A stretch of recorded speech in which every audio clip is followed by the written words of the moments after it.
Daily Heavenly Manna, November 6th. The chosen text from Romans chapter 12, verses 1.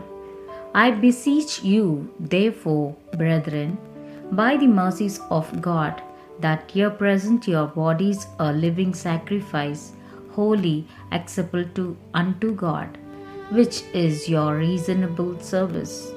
Explanation. To render all we have to the Lord's service is not only a reasonable thing, but an offering far too small, far less than what we would like to render to Him, who has manifested such compassion and grace towards us. And we should feel thus, even if there were no rewards attached to such a consecration of ourselves. But inasmuch as God has attached great rewards and blessings, we should feel not only that a refusal to accept would be an indication of non appreciation of divine mercy, but an indication also of weakness of mind, of judgment, which is unable to balance the trifling and transitory pleasures of self will for a few short years with an eternity of joy and blessing and glory in harmony with the Lord. Reprint number 2642. Amen. Okay, let's dive deep today. We're tackling a really challenging idea from our source material.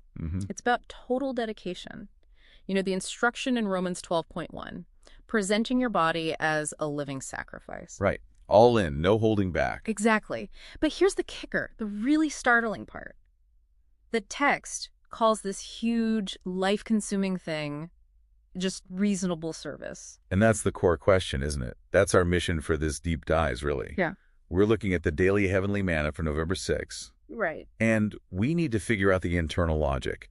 Why on earth would offering your entire self be considered merely reasonable? It sounds, well, anything but mundane. Okay, so let's unpack that. If we start with just the sheer scale of what's being asked, the source actually says rendering all we have is still far too small. Yeah, it frames it as completely inadequate, almost laughably so when you compare it to the compassion and grace received. Like, you could never possibly give enough back. So it's setting up this massive imbalance from the start. Exactly.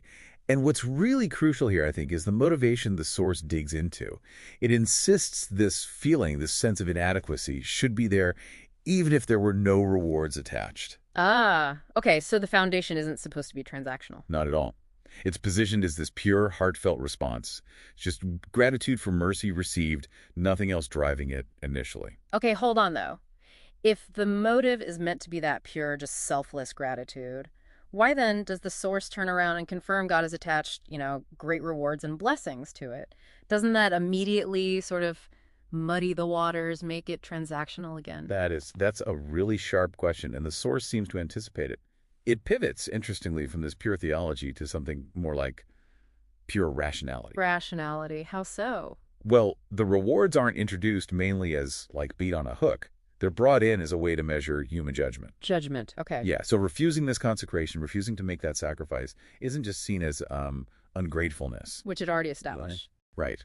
But crucially, it's also framed as a weakness of mind, of judgment. It's like saying you failed a basic logic test. You just can't add things up correctly. Wow. Okay, so if it's a failure of judgment, a bad calculation, what's the actual math problem they expect us to solve? What are we weighing? It boils down to this stark comparison, this radical value assessment.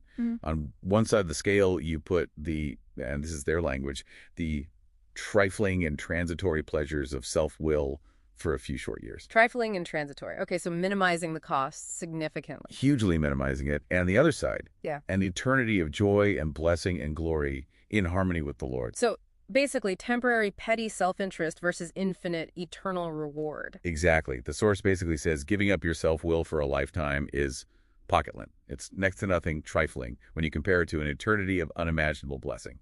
That's quite the accounting. It makes the cost seem almost zero in the grand scheme, like trading a paperclip for, the entire universe. Precisely.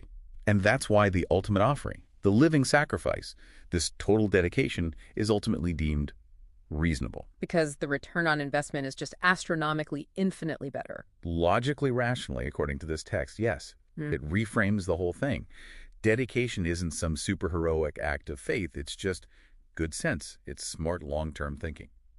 So, wrapping this up then, the argument is that being willing to sacrifice everything isn't really about displaying extreme piety. Not primarily. It's more about demonstrating that you can perform a basic, rational cost-benefit analysis correctly. It's common sense, almost. That's the provocative conclusion the source drives towards. Yeah, it reframes sacrifice as the only sensible choice, given the options presented. Okay, so here's something to really chew on then, for you listening.